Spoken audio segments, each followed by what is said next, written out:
యెహోవా, నేను నీ సత్యమును అనుసరించి నడుచుకున్నట్లు నీ మార్గమును నాకు బోధింపు. నీ నామమునకు భయపడినట్లు నా హృదయమునకు ఏక దృష్టి కలుగజేయం. గమనించండి, మొదటేమో తన హృదయాన్ని శుద్ధి చేయమన్నాడు. ఇప్పుడు ఏమంటున్నాడంటే, ప్రభువా, ఇక మళ్ళీ తప్పిపోకుండా నీ నామమునకు భయపడేట్టుగా నా హృదయానికి ఏక దృష్టి కలుగు చేయండి. గమనించండి, మనుషులు ఎందుకు తప్పిపోతారంటే దేవుని పట్ల నిజమైనటువంటి ఆత్మీయ భయం లేకుండా. అది దావీదు గుర్తెరిగి అంటున్నాడు, ప్రభా, నా హృదయంకు మీరు భయం పుట్టించండి, నీ నామమునకు భయపడే విధంగా నా హృదయాన్ని మీరు ఏకదృష్టి కలుగు చేయండి. హృదయానికి ఏకదృష్టి ఉండదు, 10 దృష్టిలు ఉంటాయి.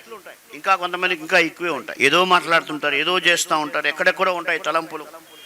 అయితే హృదయానికి ఏకదృష్టి కావాలి. మనం దేవునికి భయపడేటువంటి హృదయం మనం కలిగి ఉండాలి. మన హృదయం శుద్ధి చేయబడాలా, మన హృదయం దేవునికి భయపడేట్టుగా ఉండాలి.